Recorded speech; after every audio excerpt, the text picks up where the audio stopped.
Subscribe करें हमारे channel exam शिक्षा को और ऐसी लेटेस्ट अपडेट के लिए बेल आइकन को प्रेस करना ना भूलें। तो माय यूट्यूब चैनल एग्जाम शिक्षा, I hope all you fine. आज से हम अपनी क्लास स्टार्ट करने वाले हैं जूलॉजी की स्पेशल क्लास। और जो टॉपिक है वो है कोशिका से संबंधित। कोशिका क्या है, कोशिका को हम किस श्रेणी के अंतर्गत अध्ययन करते हैं, कोशिका में अंग कौन से होते हैं, उनके क्या कार्य होते हैं। आज का जो लेक्चर है उसमें हम पूरी कोशिका यानी कोशिका के जितने भी अंग हैं उन सभी चीज़ों का हम अध्ययन करेंगे। तो आज का जो टॉपिक है वो क्या है, सेल।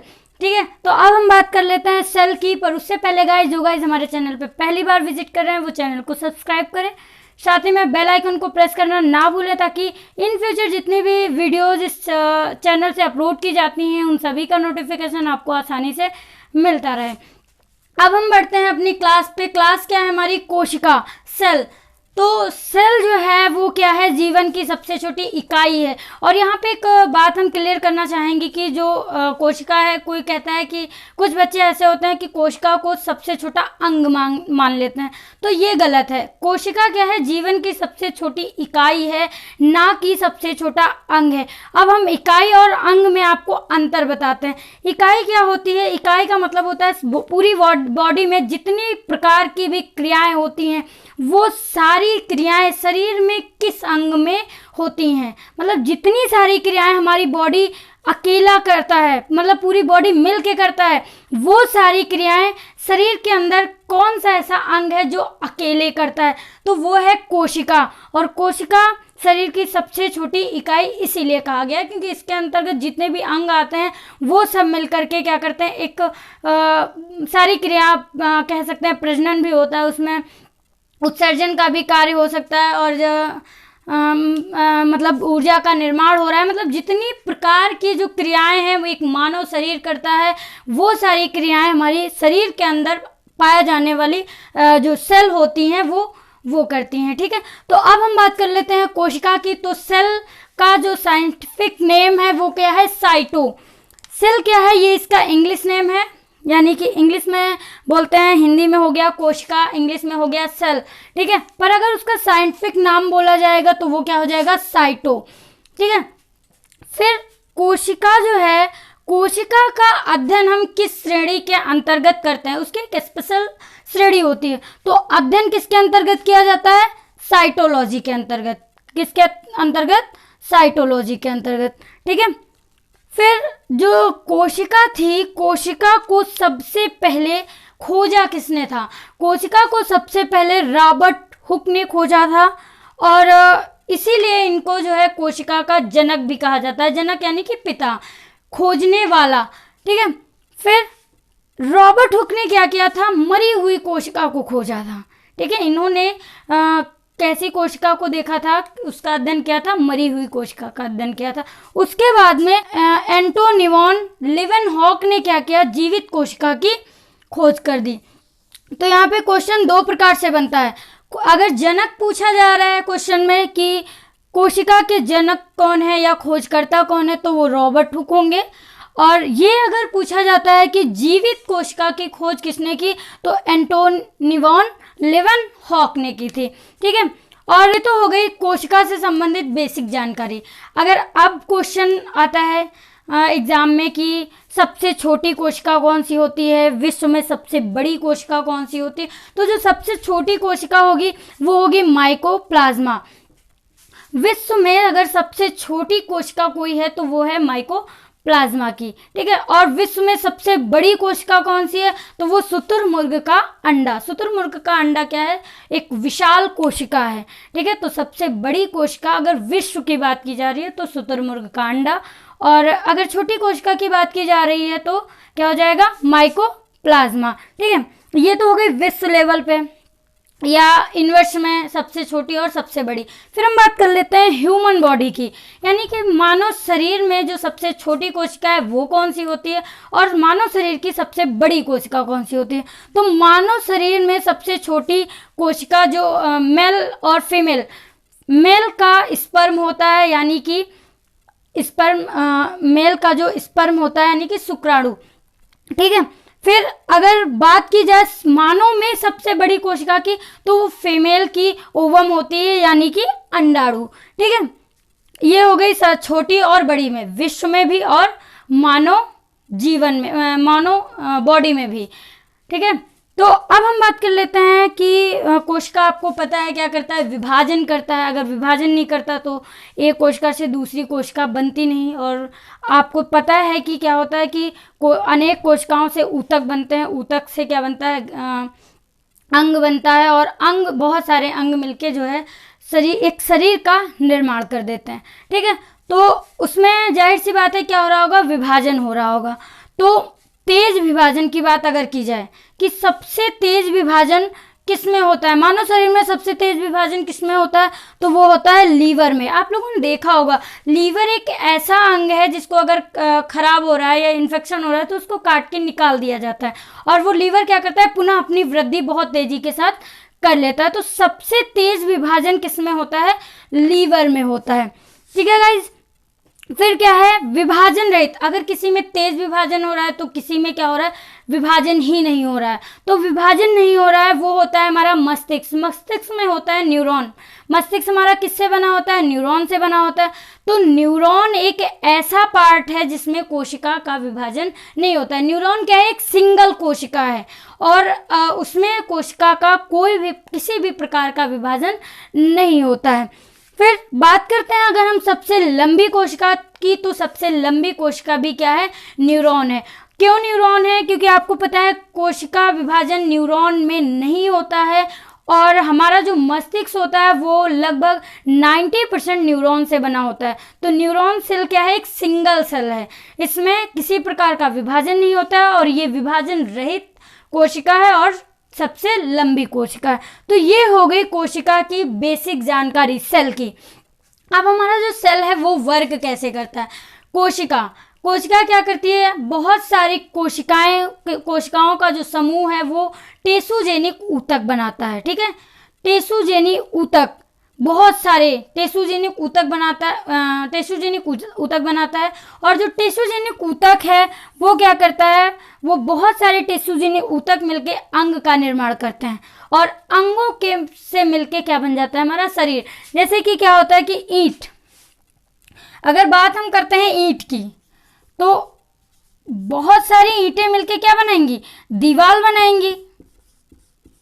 ठीक है, और दीवार होता है, दीवार बनाएंगी, और बहुत सारी दीवारें मिलके क्या बनाएंगी, अगर दीवारों को एक सिस्टमेटिक तरीके से लगाया जाए तो वो क्या बन जाएगा, रूम बन जाएगा, यानी कि कमरा बन जाएगा। और कमरे को अगर सही ढंग से लगाया जाए, सिस्टमेटिक तरीके से एडजस्ट किया जाए तो वो क्या बनाएगा, घर बनाएगा। ठीक है, तो उसी प्रकार से जो कोशिका होती है वो ईंट होती है, यानी कि बहुत सारी कोशिका मिलके ऊतक का निर्माण करती हैं, और बहुत सारे ऊतक मिलके अंग का निर्माण करते हैं। और बहुत सारे अंग, जैसे ये हाथ हो गया, ये हाथ हो गया, नाक, कान, मुंह, पैर, इन सारे अंगों से मिलके क्या बन गया, एक ह्यूमन बॉडी तैयार हो गई। तो ये है हमारी कोशिका। अब हम बात करते हैं कोशिका में कौन कौन से अंग होते हैं, उनका क्या कार्य होता है। एक ही लेक्चर में हम जो है सारी कोशिका को कवर करेंगे। तो गाइस वीडियो थोड़ी लंबी हो जाएगी, पर आपको परेशान नहीं होना है। इस वीडियो के बाद में आपको कोशिका पढ़ने की ज़रूरत नहीं पड़ेगी, ये हमारी गारंटी। गाइस उससे पहले क्या है, जो गाइस अगर हमें यूट्यूब पे देख रहे होंगे, यूट्यूब चैनल पे देख रहे होंगे, तो चैनल को सब्सक्राइब करें, साथ में बेल आइकन को प्रेस करें। और अगर आप हमें FB पे देख रहे हैं, फेसबुक पे हमारी वीडियो देख रहे हैं, तो हमें फॉलो करना ना भूलें और अपने सभी दोस्तों के साथ शेयर करें। तो अब हम बढ़ते हैं कोशिका के अंगों की तरफ। कोशिका के जो अंग होते हैं, कि सबसे पहला जो अंग माना जाता है वो क्या है, कोशिका। तो हम बात कर लेते हैं कोशिका झिल्ली की, यानी कि सेल मेम्ब्रेन, यानी कि कोशिका झिल्ली यानी मेम्ब्रेन की। तो जो मेम्ब्रेन होता है वो पादप और जंतु, यानी कि जंतु में भी पाया जाता है और पौधों में भी पाया जाता है। जंतुओं में भी होगा और पौधों में भी होगा। ठीक है, फिर ये है हमारी कोशिका झिल्ली। ठीक है, ये बनी किसकी होती है, जो कोशिका झिल्ली होती है वो किससे बनी होती है, प्रोटीन की बनी होती है। तो आपसे कोई पूछता है कि जो सेल मेम्ब्रेन होती है उसका निर्माण किससे हुआ होता है, तो वो प्रोटीन से होता है, ठीक है। और इसका जो कार्य क्या होता है, कोशिका में जितने प्रकार के भी अंग होते हैं वो कहाँ पे रहते हैं, वो इसी के अंदर रहते हैं। तो सभी अंग इसी झिल्ली में रहते हैं। फिर हम बात कर लेते हैं कोशिका भित्ति की। ये थी हमारी कोशिका झिल्ली यानी कि सेल मेम्ब्रेन, और ये है, ठीक है, ये क्या है, ये है कोशिका झिल्ली। अब हम बात कर लेते हैं कोशिका भित्ति की यानी कि सेल वॉल। जो सेल वॉल होता है वो ओनली प्लांट्स में पाया जाता है, यानी कि पादप यानी कि पौधों में, पेड़ पौधों में प्लांट्स पाया जाता है। ये जो कोशिका भित्ति होती है, सेल वॉल होती है, ये अगर बात कर ले हम जंतु की, तो जंतु में क्या होगा, नहीं पाया जाएगा, ठीक है। तो ये जंतुओं में नहीं पाया जाता। तो आपको हम अंतर भी बताएंगे कि जंतु कोशिका और पादप कोशिका में क्या अंतर है। अभी हम क्या कर रहे हैं, दोनों को कंबाइंड देख रहे हैं। कोशिका झिल्ली, जो कि कोशिका झिल्ली क्या है, जंतुओं में भी पाया जाता है और पादप में भी पाया जाता है। कोशिका झिल्ली बनी किसकी होती है, तो वो प्रोटीन की बनी होती है। इसका कार्य क्या होता है, कोशिका में जितने प्रकार के भी अंग होते हैं वो कहाँ पे होते हैं, कोशिका झिल्ली के अंदर होते हैं, ठीक है। फिर जो थी कोशिका भित्ति यानी कि सेल वॉल। सेल वॉल क्या है, सेल वॉल जो है वो केवल पौधों में पाया जाता है, जंतुओं में नहीं पाया जाता है। फिर ये किसका बना होता है, जो सेल मेम्ब्रेन है वो प्रोटीन का बना होता है, जो सेल वॉल है वो सेल्यूलोज का बना होता है। किसका बना होता है, सेल्यूलोज का। और इसका जो कार्य होता है वो क्या करता है, वो कोशिका को आकार या सुरक्षा प्रदान करता है। इसके अंगों को क्या करेगा, आकार और सुरक्षा प्रदान करेगा। ये कैसा होता है, ये जो है ऊपर होता है, ऐसे ऐसे करके खुरदरा टाइप का होता है, ठीक है। तो ये क्या हो गई, कोशिका भित्ति। तो कोशिका भित्ति क्या है, मनुष्य में या जीव जंतुओं में नहीं पाई जाती है, और जितने भी प्रकार के पेड़ पौधे होंगे उनमें पाई जाती है। पेड़ पौधों का जो बाहरी भाग हम लोगों को दिखता है वो क्या होती है, वो कोशिका भित्ति ही होती है, और उसी का क्या काम होता है, पौधों को आकार और सुरक्षा प्रदान करना, ठीक है। तो ये क्या हो गई हमारी कोशिका भित्ति।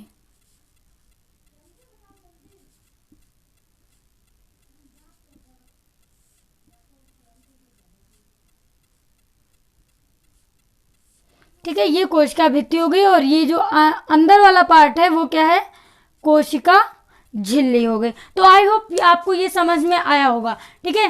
कोशिका झिल्ली क्या है, वो प्रोटीन का बना होता है, वो जंतु और पौधों दोनों में होता है। जो कोशिका भित्ति है यानी कि सेल वॉल, इंग्लिश में आसान रहता है, मेम्ब्रेन अलग हो गया, सेल वॉल अलग हो गया। इसमें हिंदी में क्या है, अंतर सिर्फ इतना है, वो उसको कहते हैं कोशिका झिल्ली और इसको क्या कहेंगे, कोशिका भित्ति। तो जो कोशिका झिल्ली है वो जंतु और पादप दोनों में पाया जाता है, जो कोशिका भित्ति है वो केवल पादप में पाया जाता है। ये प्रोटीन का बना होता है, और जितने भी अंग हैं क्या होते हैं, इसी में रहते हैं। जो कोशिका भित्ति यानी सेल वॉल है, सेल वॉल केवल पौधों में पाया जाता है, जंतुओं में नहीं पाया जाता है। ये सेलुलोज का बना होता है, और इसका जो कार्य होता है वो क्या होता है, कोशिका को सुरक्षा और आकार प्रदान करना, ठीक है गाइस। फिर अब हम देखते हैं कि अगला अंग कौन सा है। आने वाले हैं आपको माइटोकांड्रिया, जिसको हिंदी में बोलते हैं सूत्र कणिका। क्या कहते हैं, सूत्र कणिका। और इसका जो नेम क्या है वो है माइटोकांड्रिया नाम से जानते हैं या सूत्र कणिका नाम से जानते हैं। तो सूत्र कणिका या माइटोकांड्रिया की खोज किसने की थी, खोज करने वाले थे अल्टमान, क्या नाम है, अल्टमान ने। तो माइटोकांड्रिया की खोज किसने की, अल्टमान ने की। माइटोकांड्रिया में क्या होता है, माइटोकांड्रिया क्या करता है, श्वसन करता है। अभी हमने बताया था ना, कोशिका को इकाई क्यों कहते हैं, क्योंकि उसके अंतर्गत मनुष्य जो क्रियाएं करता है वो सारी क्रियाएं हमारी जो कोशिका है वो कर सकती है। इसलिए कोशिका को जीवन की सबसे छोटी इकाई माना गया है, ना कि अंग माना गया है। तो जो माइटोकांड्रिया है उसका कार्य क्या होता है, उसका कार्य होता है श्वसन करना, यानी कि ऑक्सीजन को ग्रहण करना, ठीक है। ऑक्सीजन ये वर्क कैसे करता है, अब माइटोकांड्रिया ने क्या किया, सांस ली, यानी कि ऑक्सीजन को ग्रहण किया। ग्रहण करने के बाद क्या होता है, माइटोकांड्रिया में एक चक्र चलता है, जिसको मतलब एक क्रिया होती है जिसको हम बोलते हैं क्रेब्स चक्र। क्या बोलते हैं, क्रेब्स चक्र, क्रेब्स चक्र बोलते हैं। क्रेब्स चक्र के बाद जो है 38 एटीपी का निर्माण होता है, ठीक है, और 38 एटीपी मिला के एक ग्लूकोज का निर्माण करते हैं। तो आप ये भी कह सकते हैं कि 38 एटीपी क्या करते हैं, 1 ग्लूकोज का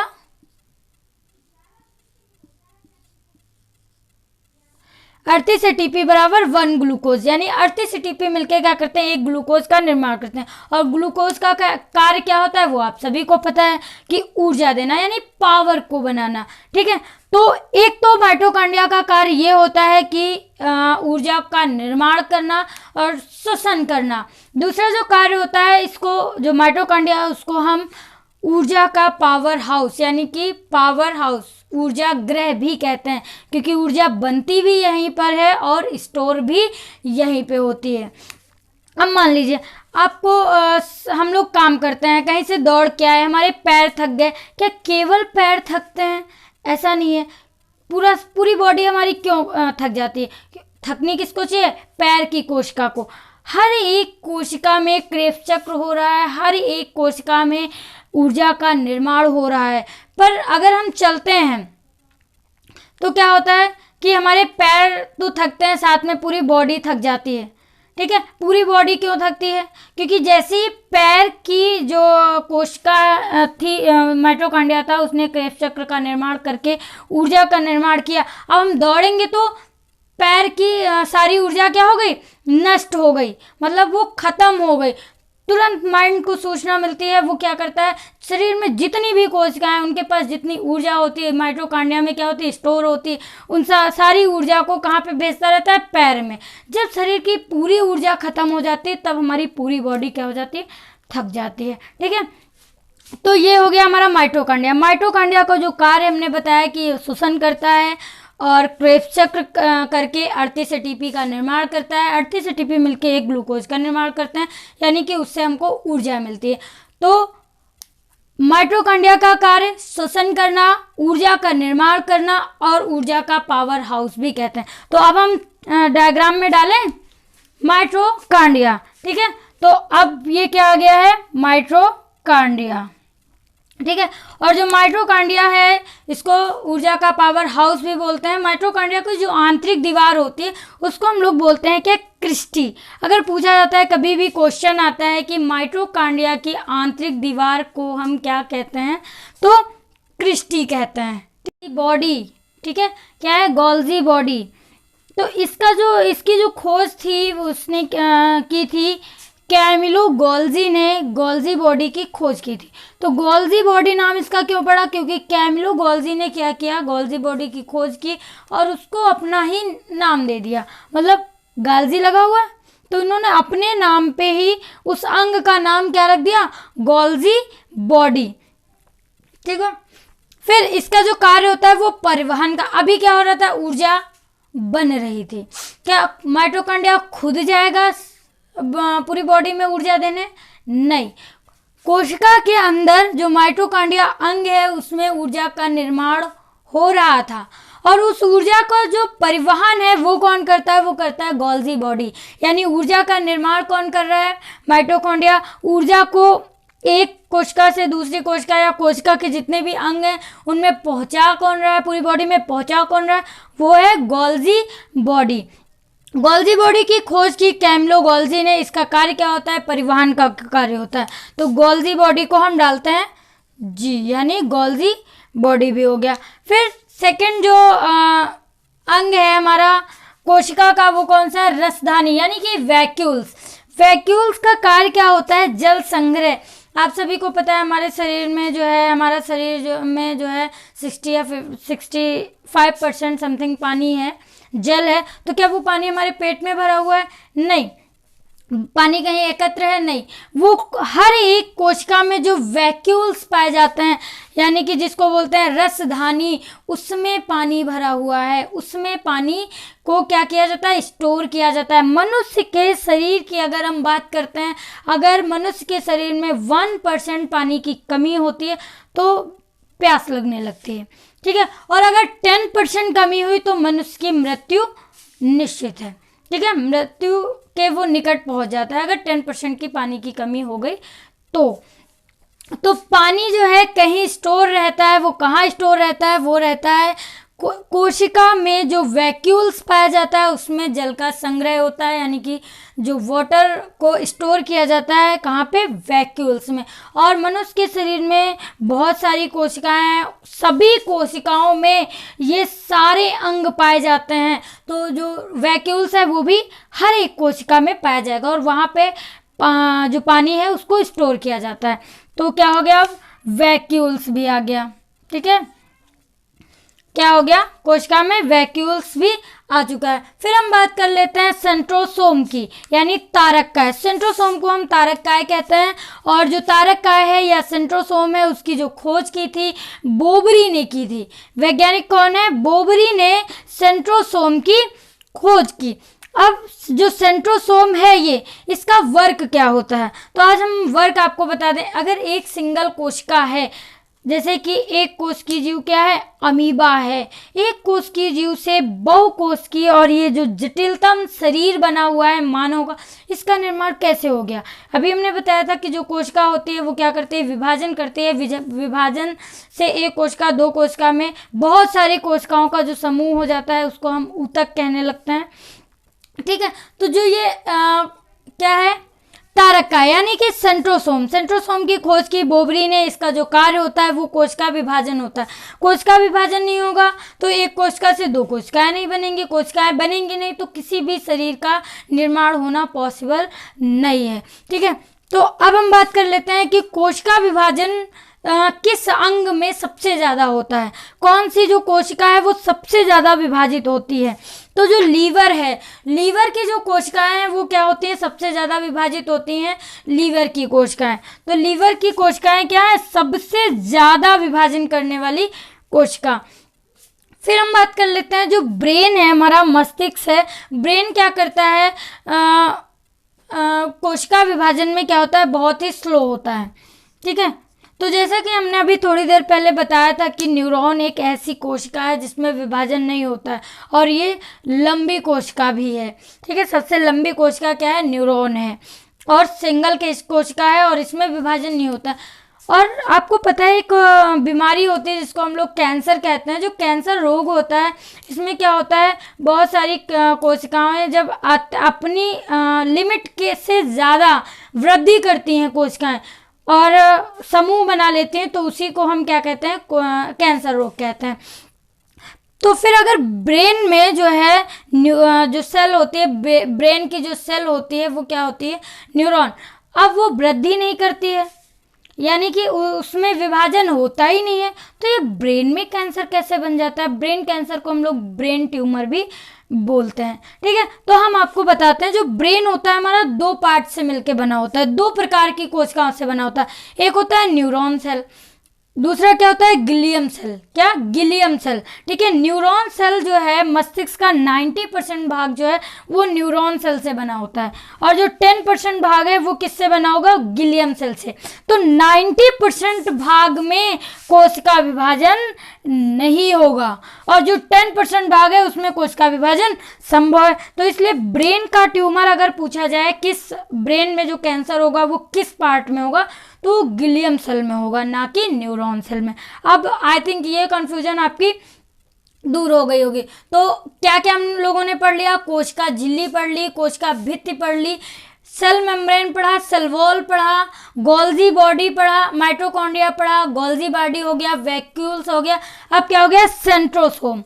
क्या हो गया, सेंट्रोसोम। तो सबके कार्य आप सभी समझते जाइएगा। तो सेंट्रोसोम का जो कार्य होता है वो क्या होता है, कोशिका को विभाजित करना, या कोशिका विभाजन की क्रिया किसके द्वारा होती है, तो सेंट्रोसोम। अगर किसी भी कोशिका में सेंट्रोसोम नहीं होगा और कोई कोशिका मृत कोशिका बन जाती है तो वो स्थान क्या हो जाएगा, रिक्त हो जाएगा। ठीक है, वहाँ पे कोई दूसरी कोशिका जन्म नहीं ले पाएगी। और आप सभी को पता है कोशिका क्या होती है, मरती रहती हैं, जीती रहती हैं। ठीक है, तो अब हम बढ़ते हैं अपने अगले अंग के बारे में। प्रद्रव्य जालिका, इसको बोलते हैं एंडोप्लाज्मिक रेटिकुलम या अंतः प्रद्रव्य जालिका या एंडोप्लाज्मिक रेटिकुलम। अब इसका कार्य क्या होता है, ये है क्या, इसका जो कार्य होता है वो जो कोशिका है को आंतरिक सहारा देना या सहायता करना, और इसको जो है एंडोप्लाज्मिक जो रेटिकुलम है या अंतःप्रद्रव्य जालिका है उसको हम आंतरिक कंकाल भी कहते हैं, क्योंकि जो कोशिका होती है वो हमारी गोल होती है, ठीक है, गेंद के समान गोल आकृति की होती है, और ये जो है ये कोशिका में पिलर का काम करता है, यानी खंभों का काम करता है। अगर ये एंडोप्लाज्मिक रेटिकुलम नहीं होता तो कोशिका क्या हो जाएगी, आपस में चिपक जाएगी, ठीक है। और इसमें ऐसे ऐसे अंग होते हैं जो पूरी कोशिका को क्या कर सकते हैं, नष्ट करते हैं, उसके बारे में हम अभी थोड़ी देर में बताएंगे, ठीक है। तो अंतःप्रद्रव्य जो जालिका है या एंडोप्लाज्मिक रेटिकुलम है, इसको हम शॉर्ट में ER भी बोलते हैं, एंडोप्लाज्मिक रेटिकुलम। तो इसका कार्य होता है कोशिका को आंतरिक सहायता प्रदान करना, या कोशिका का जो आंतरिक कंकाल होता है वो क्या होता है, एंडोप्लाज्मिक रेटिकुलम होता है। अब जो एंडोप्लाज्मिक रेटिकुलम है इसमें दो पार्ट्स होते हैं, एक स्मूथ ER, एक rough ER। Smooth ER smooth endoplasmic reticulum या rough ER rough endoplasmic reticulum. ये कुछ इस तरह का होता है, जैसे मान लीजिए, ठीक है, ये दो भागों में बटा होता है। एक की जो संरचना होती है कुछ ऐसी ऐसी होती है, ठीक है। तो ये वाला जो पार्ट होगा वो स्मूथ होगा, मतलब इस पे किसी प्रकार की कोई संरचना आपको दिखाई नहीं देगी, इसलिए इसको बोलते हैं स्मूथ ER। ये क्या है, स्मूथ ER, SER, ठीक है, ये स्मूथ ER है इधर वाला पार्ट, और जो ये वाला पार्ट है ये क्या है, रफ ER, RER, यानी कि रफ ER। तो जो ये वाला पार्ट है ये वसा का निर्माण करता है। आप ये कह सकते हैं अंतःप्लाज्मिक रेटिकुलम एक आंतरिक कंकाल का कार्य करता है और इसमें जो है वसा का निर्माण होता है, ठीक है। वसा का निर्माण कौन करता है, तो वो स्मूथ एंडोप्लाज्मिक रेटिकुलम, यानी कि जिस पे किसी प्रकार का कोई भी दाग धब्बा नहीं रखता या उस पर किसी प्रकार की संरचना आपको दिखाई नहीं देगी। जो ये वाली संरचना होती है रफ एंडोप्लाज्मिक रेटिकुलम, वो क्या करता है, प्रोटीन का निर्माण करता है। ये क्या निर्माण करेगा, वसा, और ये क्या करेगा, प्रोटीन निर्माण। पर एंडोप्लाज्मिक रेटिकुलम प्रोटीन निर्माण नहीं करता है, ये हम आपको बता रहे हैं। इसका इसलिए नहीं करता है, जो रफ वाला पार्ट होता है उसमें जो है उस एंडोप्लाज्मिक के ऊपर क्या चिपके हुए होते हैं, राइबोसोम, और आपको पता है कि राइबोसोम ही क्या करता है, प्रोटीन का निर्माण करता है। तो आप ये कह सकते हैं कि एंडोप्लाज्मिक रेटिकुलम जो है वसा का निर्माण करता है, पर जो एंडोप्लाज्मिक रेटिकुलम होता है वो दो प्रकार का होता है, एक स्मूथ एंडोप्लाज्मिक रेटिकुलम, एक रफ एंडोप्लाज्मिक रेटिकुलम। जो रफ वाला होता है उस पर राइबोसोम चिपके हुए होते हैं और राइबोसोम ही प्रोटीन का निर्माण करते हैं। तो इसलिए हम ये कह सकते हैं एंडोप्लाज्मिक जो रेटिकुलम होता है वो रफ वाला पार्ट प्रोटीन निर्माण करता है, और जो स्मूथ होता है जिसमें किसी प्रकार की कोई भी संरचना आपको नजर नहीं आएगी, बिल्कुल सपाट होगा, यानी कि बिल्कुल कुछ भी उसमें नहीं होगा, स्मूथ होगा, चिकना होगा, तो वो क्या करता है, वो वसा का निर्माण करता है, ठीक है। तो अब हम एंडोप्लाज्मिक रेटिकुलम भी कोशिका के अंदर रखते हैं, ER, ठीक है। तो ये हो गया हमारा एंडोप्लाज्मिक रेटिकुलम। फिर हम बात कर लेते हैं राइबोसोम की। यहाँ पे बात हो रही ना राइबोसोम की, क्योंकि जो एंडोप्लाज्मिक रेटिकुलम है वो है आंतरिक कंकाल और उसी पे चिपका हुआ है क्या, राइबोसोम, और राइबोसोम ही क्या करता है, प्रोटीन का निर्माण करता है। तो जो राइबोसोम है, राइबोसोम की जो खोज थी पैलाडे नामक वैज्ञानिक ने की थी। किसने की थी, पैलाडे नामक वैज्ञानिक ने की थी। पर राइबोसोम जो नाम दिया था वो नामकरण किया था रॉबinson ने अपने नाम पे जो है राइबोसोम का नाम क्या रख दिया, राइबोसोम रख दिया। पर उसको खोजा किसने था, पैलाडे नामक वैज्ञानिक ने। नामकरण किसने किया, रॉबinson नामक वैज्ञानिक ने। और ये हम पहले ही बता चुके हैं कि जो राइबोसोम होता है उसका कार्य होता है प्रोटीन निर्माण करना, ठीक है। तो राइबोसोम दो प्रकार का आप सभी ने सुना होगा, एक 70S होता है, एक 80S होता है। S क्या है, एक उसकी यूनिट है।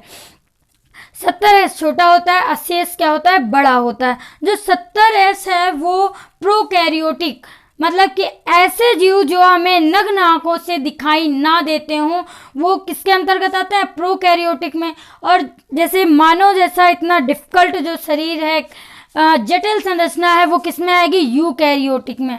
तो जो 70 राइबोसोम होता है वो प्रोकैरियोटिक कोशिका में पाया जाता है, जो 80 राइबोसोम होता है वो यूकैरियोटिक कोशिका में पाया जाता है।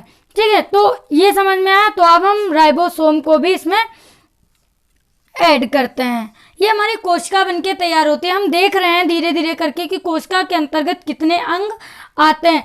हमने कोशिका झिल्ली पढ़ ली, कोशिका भित्ति पढ़ ली, माइटोकॉन्ड्रिया पढ़ लिया, ग्लाजी बॉडी पढ़ लिया, फिर वैक्यूल्स यानी राजधानी पढ़ लिया, सेंट्रोसोम यानी तारक काय पढ़ रहा है, इंडोप्लाज्मिक रेटिकुलम भी पढ़ लिया, जो क्या है कोशिका को सहारा प्रदान करता है, यानी कि उसको आंतरिक कंकाल। कंकाल क्यों कहते हैं, हमारे शरीर की जितनी हड्डियां होती हैं, हड्डियों के ढांचे को हम क्या कहते हैं, कंकाल कहते हैं, क्योंकि हम जो हड्डियां हैं वही हमारे शरीर को चलने फिरने और खड़े होने में मतलब एक आकार प्रदान किए हुए हैं, सहारा दिए हुए हैं। तो उसी प्रकार कोशिका को कौन सहारा देता है, वो है इंडोप्लाज्मिक रेटिकुलम, इसलिए इसको हम आंतरिक कंकाल भी कहते हैं, कोशिका का आंतरिक कंकाल। फिर जो राइबोसोम होता है वो क्या करता है, प्रोटीन का निर्माण करता है। अब हम बात करेंगे अपने अगले अंग की। न्यूक्लियस यानी कि केंद्रक की खोज रॉबर्ट ब्राउन ने की थी। तो कोशिका की खोज किसने की थी, रॉबर्ट हुक ने की थी, और केंद्रक यानी कि न्यूक्लियस की खोज किसने की थी, रॉबर्ट ब्राउन ने की थी। तो कंफ्यूज नहीं होना है आप सभी को। तो और जो ये केंद्रक है ये जंतु कोशिका का सबसे बड़ा अंग माना जाता है, पादप का नहीं। पादप का जो सबसे बड़ा अंग होता है वो होता है वैक्यूल्स यानी कि रसधानी। ठीक है, जंतुओं में जो रसधानी होती है वो छोटी होती है, पौधों में रसधानी जो होती है वो बड़ी होती है, क्योंकि उनको ज्यादा जल की आवश्यकता, पानी की आवश्यकता क्या होती है, ज्यादा होती है। तो केंद्रक का जो न्यूक्लियस है वो मानव कोशिका में यानी कि जंतु कोशिका में, मनुष्य में, जीव जंतुओं में सबसे बड़ा अंग है, प्लांट्स में नहीं। पादप की बात हम नहीं कर रहे हैं, ठीक है, जंतु कोशिका में।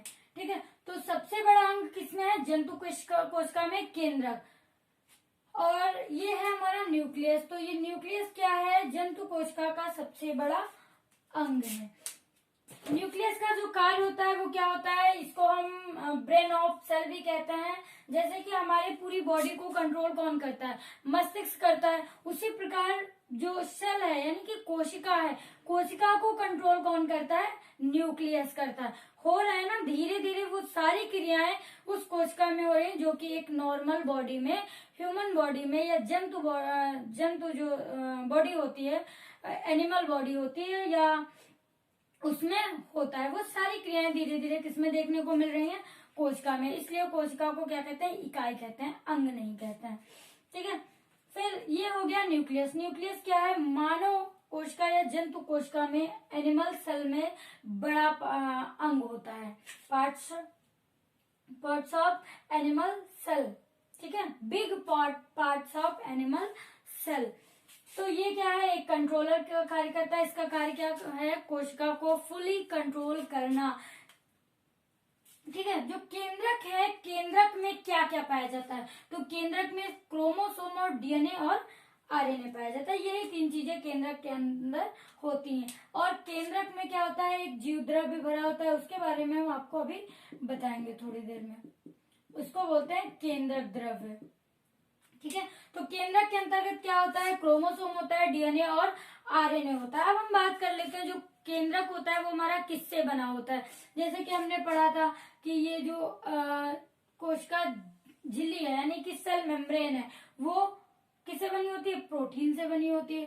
कोशिका भित्ति यानी सेल वॉल जो है वो किससे बनी होती है, सेल्यूलोज की बनी होती है। तो उसी प्रकार जो हमारा केंद्रक है, न्यूक्लियस है, वो किससे बना होता है, तो 80%, 100 में से 80% जो है प्रोटीन से बना होता है, 10% डीएनए होता है और 10% अदर मटेरियल होता है। तो ये हमारा केंद्रक। केंद्रक क्या है, केंद्रक को हम न्यूक्लियस बोलते हैं, उसकी खोज रॉबर्ट ब्राउन ने की थी। केंद्रक को हम ब्रेन ऑफ सेल यानी कोशिका का मस्तिष्क कहते हैं। ये कंट्रोलर का कार्य करता है। केंद्रक के अंतर्गत क्रोमोसोम और डीएनए आरएनए पाए जाते हैं। और केंद्रक जो है वो बना होता है 80% प्रोटीन का, 10% डीएनए आरएनए डीएनए का, और जो 10% बच रहा है उसमें अदर मटेरियल होता है। तो अब हम देखते हैं हमारा जो अगला अंग है लाइसोसोम, उसको हम देख लेते हैं। ठीक है, अब हम बात कर लेते हैं लाइसोसोम की।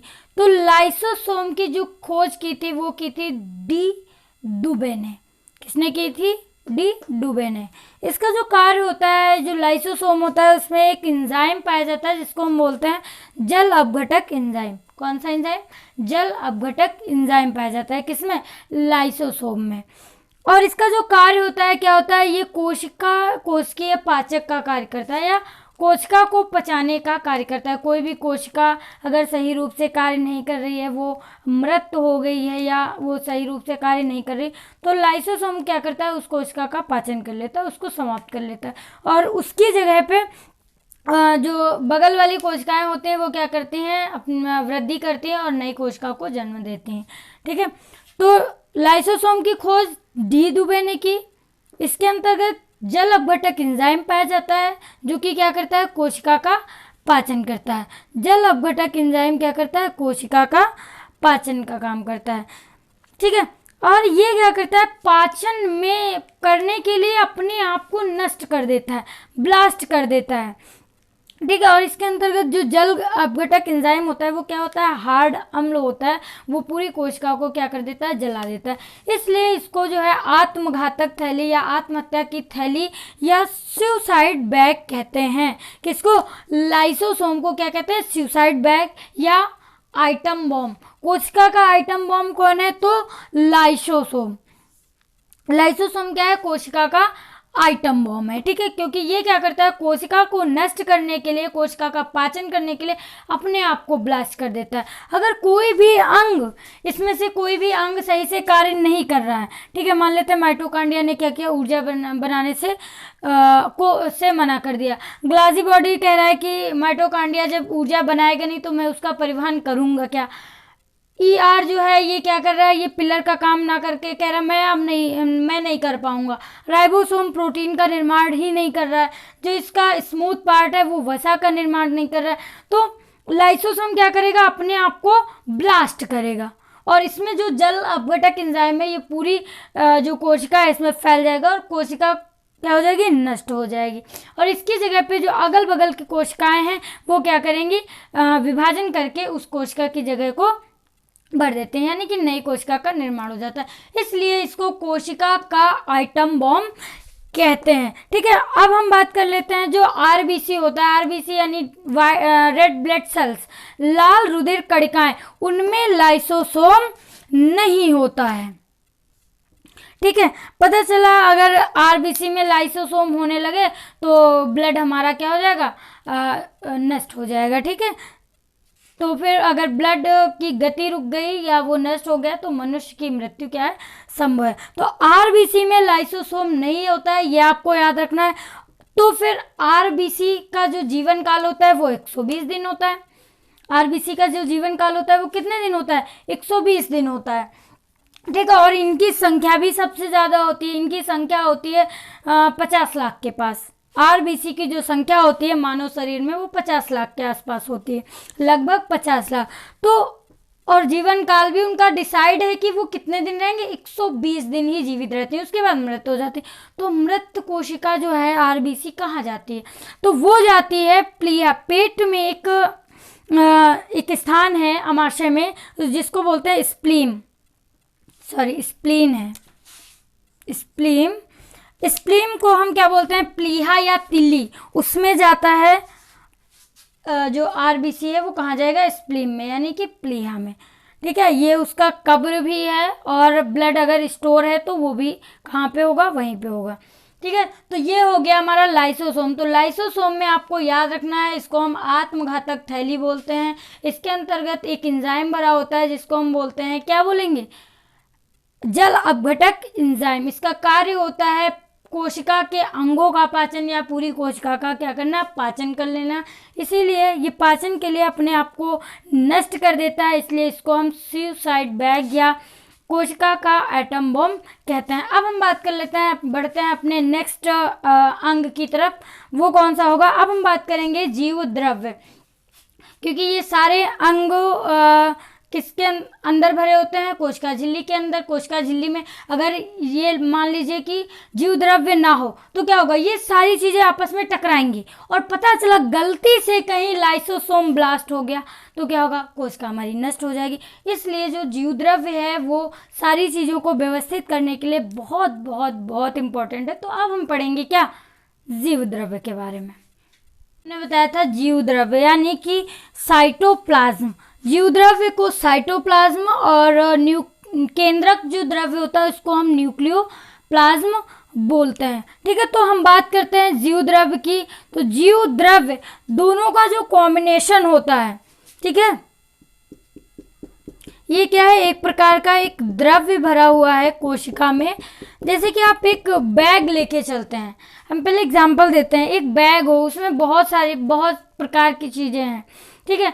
अब आप लेके उसको दौड़ेंगे तो क्या होगा, सारी चीज़ें आपस में आवाज़ करेंगी और टूट भी सकती हैं। तो जितना भी इलेक्ट्रॉनिक मटेरियल्स होता है, टीवी हो गया, फ्रिज हो गया, रेफ्रिजरेटर हो गया, एसी हो गया, ये सारी चीज़ें हम लोग परचेस करते हैं तो क्या होता है कि उसमें थर्माकोल लगा हुआ होता है ना, कि ताकि वो अगर टच हो आपस में किसी चीज़ से टकराएं तो उसमें कोई चोट ना लगे, वो खराब ना हो। तो उसी प्रकार जो कोशिका है, कोशिका में बहुत प्रकार के अंग पाए जाते हैं, जैसा कि हमने देख लिया है, mitochondria, Golgi body, vacuole, cytosome, endoplasmic reticulum, ribosome, nucleus और वैक्यूल्स और लाइसोसोम भी। ठीक है, तो इन सभी को अपनी जगह उपस्थित रहने के लिए आपस में ये ना टकराए। जैसे कि अभी हमने पढ़ाया था लाइसोसोम क्या करता है, अगर टकराएगा, पता चला फट गया तो पूरी कोशिका का क्या हो गया, विनाश हो गया, पूरी कोशिका क्या हो गई, नष्ट हो गई, पाचन हो गया उसका कोशिका का। तो इसलिए सारी चीज़ें आपस में ना टकराएं। एक कोशिका में एक द्रव्य भरा होता है जिसको हम, अगर वो कोशिका के अंदर है तो उसको हम कोशिका द्रव्य, यहाँ पे है तो इसको कोशिका द्रव्य कहेंगे। और न्यूक्लियस में क्या क्या पाया जाता था, क्रोमोसोम और डीएनए और आरएनए न्यूक्लियस के अंदर, और इसमें भी क्या भरा हुआ है, एक प्रकार का द्रव्य भरा हुआ है। तो कोशिका के अंदर जो द्रव्य भरा हुआ है उसको हम बोलेंगे क्या,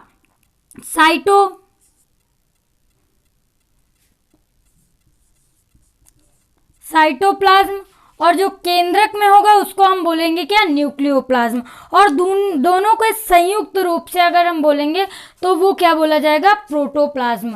ठीक है, दोनों को संयुक्त रूप से प्रोटोप्लाज्म, कोशिका के अंदर वाले को साइटोप्लाज्म, और केंद्रक में जो द्रव्य भरा हुआ है उसको हम केंद्रक द्रव्य या न्यूक्लियोप्लाज्म बोलते हैं।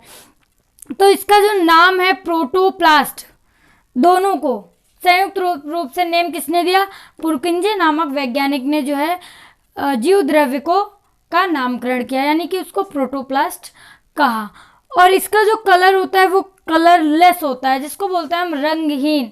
किसी प्रकार का कलर इसमें समझ में नहीं आता है कि ये किस प्रकार का कलर है, रेड है, वाइट है, येलो है, ग्रीन है, क्या है, नहीं समझ में आता है, इसलिए उसको हम बोलते हैं कलरलेस या रंगहीन होता है। ठीक है, अब जो जीव द्रव्य होता है, जीव द्रव्य में 80% क्या होता है, जल होता है, बाकी 20% अन्य पदार्थ होते हैं जिससे हमारा जीव द्रव्य बना होता है। अब जीव द्रव्य को हम दो भागों में बांटते हैं, पहले ही बता चुके हैं, एक तो साइटोप्लाज्म, दूसरा न्यूक्लियोप्लाज्म। केंद्रक के अंदर जो द्रव्य भरा होता है उसको हम केंद्रिका द्रव्य या न्यूक्लियोप्लाज्म कहते हैं, और कोशिका के अंदर जो द्रव्य होता है उसको हम साइटोप्लाज्म या कोशिका द्रव्य कहते हैं। और दोनों को, इसको और इसको मिला के हम क्या कहेंगे, प्रोटोप्लाज्म या जीव द्रव्य कहते हैं। ठीक है, तो ये समझ में आया आपको, इतना हो गया। ये अंगों को क्या है, आपस में जुड़ने नहीं देता है, अंगों को व्यवस्थित रखने का कार्य करता है।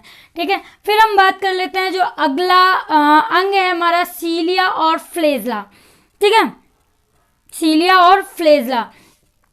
तो सीलिया और फ्लेजला क्या है, वो एक हेयर लाइक संरचना है, जैसे कि मनुष्य में क्या होते हैं, रोए होते हैं, ठीक है, हेयर टाइप के। तो जो सीलिया और फ्लेजला है वो क्या है, हेयर लाइक संरचना है, और ये जो है पौधों में नहीं पाया जाता है, और ये किस में होता है, जंतुओं में होता है, क्योंकि पौधे में कोशिका भित्ति पाई जाती है और वही आकार का कार्य कर देती है, तो उसकी सीलिया और फ्लैजेला की आवश्यकता नहीं होती है।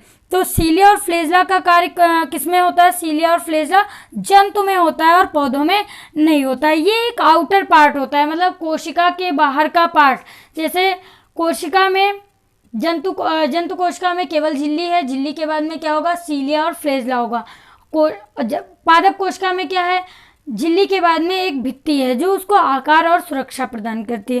ठीक है, तो ये संरचना हम मनुष्य में होती है, जंतुओं में नहीं होती है। तो हम इसकी संरचना यहाँ पे बनाते हैं, कुछ इस तरह की होती है। ठीक है, रोए के टाइप की संरचना होती है, हेयर लाइक संरचना होती है। ठीक है, इसमें सीलिया भी है और क्या है? फ्लैजेला भी है। ये क्या करते हैं? मूवमेंट करते हैं और फीलिंग्स को अवशोषण करते हैं। यानी जितने प्रकार की हम लोगों की फीलिंग्स होती हैं, वो एक प्रकार की जो उत्तेजनाएं होती हैं उनको हम कह सकते हैं। तो इनका कार्य क्या होता है? मूवमेंट्स करना। ठीक है, मूवमेंट को समझना और उसको अवशोषण करना।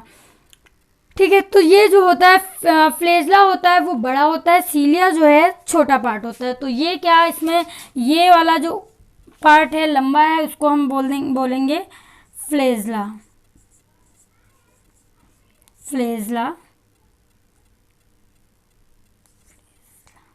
और ये वाला जो पार्ट होगा वो सीलिया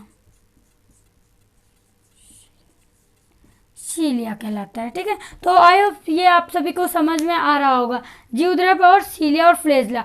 अब जो है क्या बच रहा है इसमें? कोशिका में हमने कोशिका झिल्ली पढ़ी, कोशिका भित्ति पढ़ी, mitochondria, Golgi body, vacuole, cytosome, endoplasmic reticulum, ribosome, nucleus, lysosome, जीवद्रव के अंतर्गत कोशिका द्रव्य और केंद्रक द्रव्य, इन सभी को पढ़ लिया और सीलिया और फ्लैजेला पढ़ लिया। अब हम बात करते हैं लवक की। तो लवक जो है वो जंतुओं में नहीं पाया जाता है। ठीक है, तो अब हम बात करते हैं लवक की। लवक यानी कि प्लास्टिड, जो प्लास्टिड होती है वो केवल प्लांट्स में पाया जाता है, जंतुओं में नहीं पाया जाता। जैसे कि सीलिया और फ्लैजेला जो था वो जंतु में पाया जाता था, और यानी कि एनिमल सेल में पाया जाता था और प्लांट सेल में नहीं पाया जाता था। तो उसी प्रकार जो लवक है यानी कि प्लास्टिड है वो एनिमल सेल में नहीं पाया जाता है और किस में पाया जाता है? प्लांट सेल में पाया जाता है। और ये जो है प्लांट सेल का सबसे बड़ा अंग होता है। जैसे कि जो न्यूक्लियस होता है वो जंतु सेल यानी कि एनिमल सेल का सबसे बड़ा पार्ट होता है मानव में या एनिमल्स में, और अगर प्लांट सेल का सबसे बड़ा पार्ट बोला जाएगा तो वो प्लास्टिड होता है। ठीक है, प्लास्टिड 3 प्रकार के होता है। ठीक है, जिसको हम हिंदी में हरित लवक यानी कि क्लोरोप्लास्ट, अवर्णित लवक ल्यूकोप्लास्ट, वर्णित लवक क्रोमोप्लास्ट, इन सभी का क्या है? अलग अलग कार्य है। तो हम देख लेते हैं पहले क्लोरोप्लास्ट तना और पत्तियों में पाया जाता है और इसका जो कार्य होता है वो क्या होता है? भोजन का निर्माण करना। आप सभी को पता होगा कि हरे पौधे अपना भोजन बनाते हैं। भोजन कहाँ बनाते हैं? पत्तियों में बनाते हैं। तो पत्ती और तने में इसका स्टोरेज होता है, किसका? हरित लवक का, और ये भोजन का निर्माण करता है। फिर सेकेंड जो है अवर्णित लवक यानी कि ल्यूकोप्लास्ट जड़ और मूल में पाया जाता है। जड़ मूल किसको बोलते हैं? जड़ों से जो पतली जड़ें निकली होती हैं उनको हम लोग मूल बोलते हैं या रोम बोलते हैं, मूल रोम। ठीक है, उनमें कौन सा लवक होता है या प्लास्टिड होता है? तो ल्यूकोप्लास्ट पाया जाता है। और ल्यूकोप्लास्ट का कार्य होता है भोजन का संग्रह। भोजन बनाया किसने? क्लोरोप्लास्ट के माध्यम से तना और पत्तियों में बना, और ल्यूकोप्लास्ट के माध्यम से भोजन को क्या किया जाता है? स्टोर किया जाता है यानी कि संग्रह किया जाता है। फिर वर्णित लवक की बात करते हैं यानी कि क्रोमोप्लास्ट। इसका कार्य होता है कलर प्रदान करना, फलों को क्या है? कलर प्रदान करना। जैसे कि एग्जाम्पल के लिए हम देख सकते हैं जो कोरोटीन होता है वो गाजर का लाल रंग प्रदान करता है। बीटानोन जो है वो चुकंदर को लाल रंग प्रदान करता है, और टमाटर को जो लाल रंग होता है वो लाइकोपेन के कारण होता है। फिर जेंथोफिल के कारण जो फल हैं, फलों का रंग कैसा हो जाता है? पीला हो जाता है। ठीक है, तो फलों का जो पीला रंग है वो किसके कारण होता है? जंतोफिल के कारण होता है। आई होप सारे डाउट क्लियर हो रहे होंगे कि जो लवक है वो 3 प्रकार का होता है, हरित लवक, अवर्णित और वर्णित। हरित लवक यानी क्लोरोप्लास्ट का जो कार्य होता है वो भोजन का निर्माण करना, तने और पत्तियों में इसका स्टोरेज होता है। अवर्णित लवक जो है वो भोजन का संग्रह करता है जड़ों में, ठीक है। और जो वर्णित लवक होता है यानी कि क्रोमोप्लास्ट वो कलर प्रदान करता है। आई होप आप सभी को ये समझ में आया होगा। अब हम जो लास्ट अंग पढ़ते हैं वो होता है जो डीएनए में न्यूक्लियस में हमने बताया था केंद्रक में क्रोमोसोम, डीएनए और जीन पाए जाते हैं। तो अब हम क्रोमोसोम की बात कर लेते हैं यानी कि गुणसूत्र, ठीक है। तो जो गुणसूत्र है यानी कि क्रोमोसोम, इसकी उपस्थिति कहाँ पे होती है? केंद्रक में। ये चीज़ हम पहले ही बता चुके हैं कि जो क्रोमोसोम है वो कहाँ पे उपस्थिति है उसकी? केंद्रक के अंदर पाया जाता है। क्रोमोसोम, डीएनए और आरएनए, बस इतना ही केंद्रक के अंदर होता है। तो क्या क्या होता है केंद्रक में? डीएनए, आरएनए और जीन, ठीक है। अब हम आपको यहाँ पे एक बात बताते हैं, जीन क्या है, डीएनए क्या है और गुणसूत्र क्या है। जो जीन और डीएनए हैं वो किस में समाहित हैं? आरएनए है, डीएनए है, ये किस में समाहित है? गुणसूत्र में समाहित है। गुणसूत्र को थोड़ा सा खींचा तो वो बन गया डीएनए। डीएनए को 2 भागों में तोड़ा तो वो आरएनए बन जाएगा। और डीएनए को थोड़ा सा खींचा तो वो बन जाएगा जीन। या यूँ कह सकते हैं हम सरल भाषा में, जीन के समूह को हम डीएनए कहते हैं और डीएनए के समूह को हम क्या कहते हैं? गुणसूत्र कहते हैं, ठीक है। ज़्यादा डिटेल में नहीं जाते हैं, एक नया टॉपिक हम बनाएंगे केवल गुणसूत्र, डीएनए और आरएनए, उसमें हम आपको फुल डिटेल से बताएंगे। तो अब हम बात कर लेते हैं मेल्स और फीमेल्स में।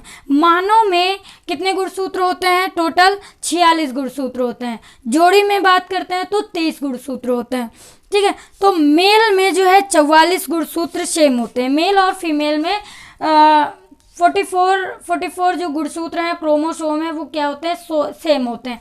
लास्ट में जो 2 गुणसूत्र होते हैं वो होते हैं भिन्न। तो जो लास्ट का जोड़ा होता है, 22 जोड़ी गुणसूत्र मेल और फीमेल में सेम होते हैं। लास्ट एक जोड़ी गुणसूत्र में थोड़े से अंतर होते हैं। अंतर क्या होता है? जो लास्ट वाला गुणसूत्र होता है उसमें एक एक्स और एक वाई गुणसूत्र पाया जाता है और फीमेल में एक्स एक्स पाया जाता है। यही क्या करता है? यही लिंग निर्धारण करता है। तो मनुष्यों में लिंग निर्धारण का कार्य 23वां जो जोड़ी गुणसूत्र होता है वो करता है। अब यहाँ पे थोड़ी सी कॉमन चर्चा कर लेते हैं कि ये जो समाज है इसमें क्या हो रहा है कि अगर किसी महिला को गर्ल बेबी हो रही है यानी कि लड़की हो रही है तो सारा क्रेडिट उस महिला को दिया जाता है कि तू बेटे को जन्म क्यों नहीं दे रही है। पर उनको ये नहीं पता है कि ये जो लिंग निर्धारण का काम है वो किसका है? वो मेल्स का है। यानी कि आने वाली संतान लड़की होगी या लड़का होगा वो कौन डिसाइड करेगा? मेल ही डिसाइड करेगा। फीमेल के हाथ में कुछ नहीं होता है। फिर भी फीमेल को ही दोष दिया जाता है। इस चीज़ को आप सभी ध्यान में रख सकते हैं। तो कौन लिंग निर्धारण करेगा? जो 23वां जोड़ा गुणसूत्र होता है वो लिंग निर्धारण करता है। वो कैसे करता है? अगर एक्स के साथ क्रॉस हो गया तो एक्स एक्स हो जाएगा और एक्स वाई के साथ क्रॉस हो गया तो एक्स वाई हो जाएगा। एक्स एक्स यानी फीमेल, फिर यानी कि लड़की हो जाएगी, और एक्स वाई यानी कि बॉय हो जाएगा, ठीक है। तो इसको अभी ज़्यादा डिटेल में नहीं पढ़ते हैं, बाद में हम बताएंगे। तो ये हो गया हमारी कोशिका और कोशिका से संबंधित अंग। आई होप तो आज की ये वीडियो आप सभी को बहुत पसंद आने वाली होगी। इसका जो हम सेकेंड पार्ट लाएंगे उसमें प्रोकैरियोटिक कोशिका और यूकैरियोटिक कोशिका में अंतर, जंतु कोशिका और पादप कोशिका में अंतर, इन सभी चीज़ों पे हम चर्चा करेंगे। तो आज का ये टॉपिक आप सभी को कैसा लगा हमें कमेंट बॉक्स में बताना ना भूलिए। हम मिलेंगे अपनी नेक्स्ट वीडियो में एक नई वीडियो के साथ, नए टॉपिक के साथ, ठीक है। उससे पहले अगर ये वीडियो आप सभी को पसंद आई हो तो वीडियो को लाइक करें, अपने सभी दोस्तों के साथ शेयर करें। फिर हम एक चीज़ रिपीट करने वाले हैं। अगर आप हमें यूट्यूब पे देख रहे हैं तो चैनल को प्लीज़ सब्सक्राइब करिएगा, अपने सभी दोस्तों के साथ शेयर करिएगा, बेल आइकन को दबाना ना भूलें ताकि जितनी भी वीडियो अपलोड की जाती हैं उन सभी का नोटिफिकेशन आपको आसानी से मिल सके। परंतु अगर आप हमें फेसबुक पे हमारी वीडियो देख रहे हैं तो आप सभी हमारे फेसबुक पेज एग्ज़ाम शिक्षा को फॉलो करिएगा और अपने सभी दोस्तों में ज़्यादा से ज़्यादा वीडियो को शेयर करिएगा। हम मिलेंगे अपनी नेक्स्ट वीडियो में एक नई नए टॉपिक के साथ। तब तक के लिए आप जुड़े रहिए हमारे यानी एग्जाम शिक्षा के साथ। बाय बाय दोस्तों, take care and see you soon.